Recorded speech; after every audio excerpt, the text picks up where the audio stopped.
새해 벽두부터 재개를 뒤흔든 큰 이슈가 있었죠. 시공 능력 평가 16위인 중경 건설사, 태영건설이 워크아웃에 들어간 건데요.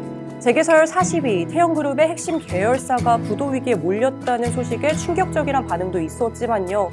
사실 업계 내에서는 언제 터져도 터질 일이었다, 예견된 결과였다, 이런 말도 나왔다고 합니다. 부동산 호황기에 무리하게 남발한 PF 보증, 즉 프로젝트 파이낸싱 보증이 위험한 부메랑이 될 거란 경고가 계속됐었기 때문인데요. 무엇보다 태영건설발 부동산 PF 부실이 건설, 금융업계 전반으로 확산될 수 있다는 우려가 지금도 팽배한 상황입니다. 탄탄한 중견 건설사로 불리던 태영건설은 왜 대한민국 경제에 시한폭탄이 됐을까요? 태영건설이 워크아웃을 신청한 순간부터 현재까지 태영그룹과 윤세영 창업회장의 대처는 적절했을까요? 오늘은 워크아웃에 돌입한 태영건설 윤세영 회장의 이야기입니다.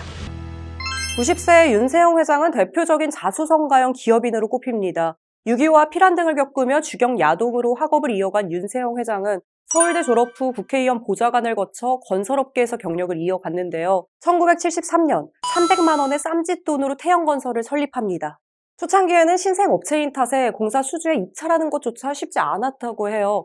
하지만 성장을 위해 절대 무리하지 않으며 작은 공사라도 최선과 성실을 다한다, 이런 원칙하에 소규모 관급 공사와 상수도 공사 전문 업체로서 실적을 쌓아갔습니다. 이후 1980년대 건설 붐을 타고 정부의 100만 호 건설 프로젝트 등에 적극 참여하면서 사세를 키웁니다. 1989년에는 도급순위 36위로 뛰어오르면서 기업 공개가 이루어졌고요. 1990년에는 국내 최초 민영 방송사인 SBS를 출범시키며 방송은 물론 물류, 레저, 환경 등으로 사업을 다각화했는데요. 특히 윤세영 회장은 국내 민영방송의 역사를 받는 것이 가장 자랑스럽다고 말할 정도로 SBS에 대한 애착이 대단했다고 하죠.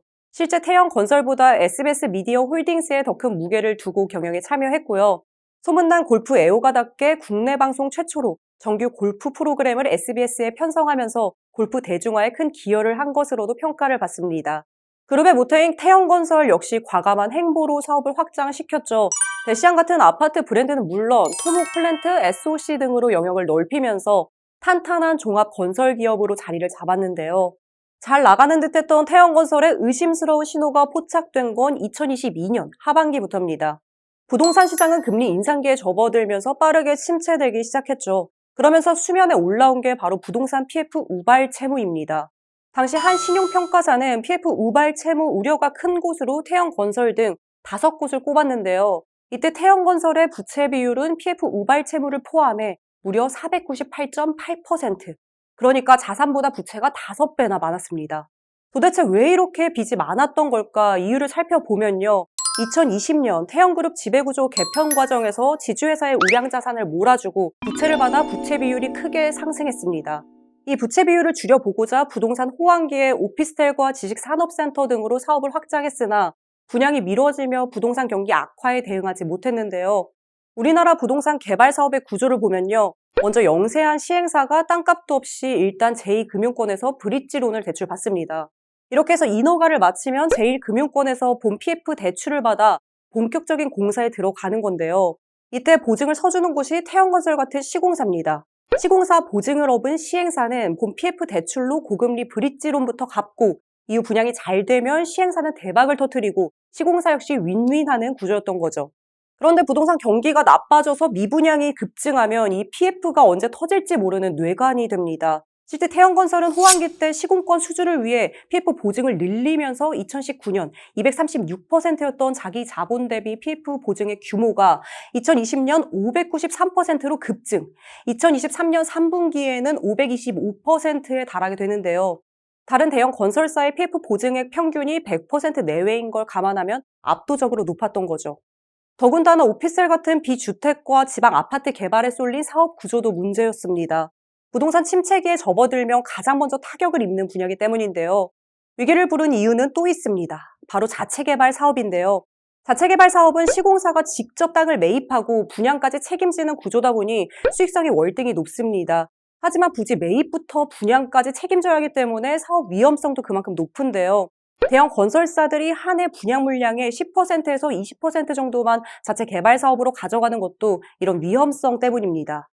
하지만 태영건설은 부동산 호황기 때 자체 개발 사업 비중을 크게 늘렸고 이때 의존한 PF 대출이 또 하나의 불씨가 된 셈인데요. 이렇게 1년 넘게 자금난에 시달린 태형건설은 작년 하반기부터 유동성 위기설, 부도설에 휩싸였고요. 작년 12월 초에는 경영 일선에서 물러났던 윤세영 회장이 다시 복귀하면서 반전을 노렸지만 이미 상황은 돌이킬 수가 없었습니다. 결국 12월 28일 태형건설은 워크아웃을 신청하게 됩니다. 그렇다면 워크아웃 신청부터 승인까지 윤세영 회장 측의 대처는 어땠을까요? 지난 1월 3일에 열린 채권단 회의에서 90세의 윤세영 회장은 눈물로 호소를 했죠. 다시 기회를 준다면 뼈를 깎는 노력을 다해 태형을 살려내겠다는 거였는데요. 이때 내놓은 자구안은 이렇습니다. 태형 인더스트리 매각 대금 1,549억 원을 태형건설에 납입하고 계열사인 에코비트와 블루원 등을 매각하거나 지분 담보를 제공하겠다는 거였죠. 하지만 곧바로 맹탕 자구안이라는 비판이 쏟아졌습니다. 알짜 계열사인 SBS의 지분 매각 계획이 쏙 빠진 데다가 오너일가의 사재 출연에 대해서는 어떠한 언급도 없었기 때문인데요. 이복형 금융감독원장은 태형건설이 자기 뼈를 깎는 게 아니라 남의 뼈를 깎는 자구안을 내놨다. 이렇게 강도 높게 비판하기도 했죠. 실제 윤세영 창업회장 등 대주주 일가가 당시까지 출연한 사재는 68억 원 수준이었는데요. 과거 현대건설의 워크아웃 당시 고 정주영 명예회장 등은 3,700억 원의 사재를 내놨고요. 금호건설 역시 박삼구 전 회장 일가가 2,200억 원 규모의 사재를 투입한 바가 있습니다. 이런 사례들과 비교하면 비판의 목소리가 나오는 게 당연했던 거죠. 여기에 채권단과의 신뢰가 깨진 결정적인 이유가 또 있습니다. 태형그룹이 태형인더스트리를 매각해 태형건설을 지원하겠다고 했지만 매각 대금 1,549억 원 가운데 890억 원을 지주사인 TY홀딩스의 태형건설 관련 연대보증 해소를 위해 사용한 사실이 알려진 건데요. 태형건설 하나만 잃고 SBS 같은 알짜 계열사는 지키겠다는 꼼수다. 이런 지탄이 쏟아졌고요. 채권단은 물론 금융당국까지 나서서 진정성 있는 추가 자구안을 내놔라. 이런 전방위적인 압박이 이어집니다. 결국 버티던 태형건설도 부랴부랴 추가 자구안을 제출했죠. 태형인더스트리 매각 잔액을 바로 납입하고 필요하면 지주사와 SBS 지분까지 내놓겠다. 이렇게 뒤늦게 진화에 나선 건데요. 어떻게 보면 태형그룹이 우선 자신들에게 유리한 쪽으로 첫 패를 던져놓고 여론의 추이에 따라 자구안의 규모를 조절하려고 했던 건 아닌지 의심이 들 수밖에 없는 상황이죠. 이런 총수일가의 대처 때문에 태형건설의 워크아웃에 대한 국민들의 시선이 더 악화된 게 사실입니다. 어쨌든 추가 자구안이 받아들여지면서 1월 11일 태형건설의 워크아웃은 최종 승인됐지만요. 앞으로의 과정 결코 녹록지는 않습니다. 일단 실사 과정에서 태형건설의 문제가 될 것으로 보이는 2조 5천억 원의 우발 채무 외에도 또 다른 우발 채무가 많다면 즉각 워크아웃이 중단될 수 있고요. 60여 개에 달하는 PF 사업장 처리에 있어 이해 관계자들 간의 진통도 불가피할 텐데요.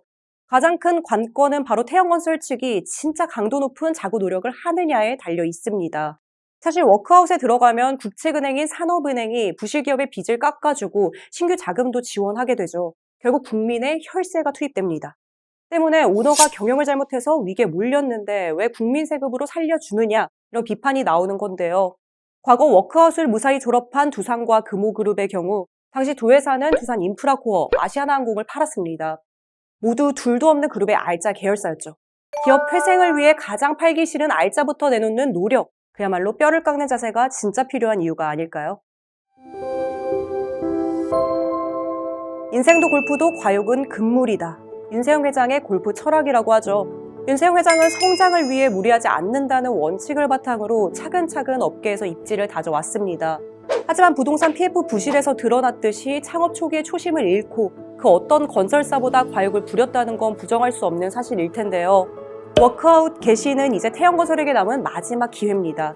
과연 윤세영 회장 측이 책임감 있는 기업가 정신을 보여줄 수 있을지, 그리고 이를 바탕으로 태형건설이 다시 일어설 수 있을지 앞으로의 행보 지켜봐야 할 것 같습니다.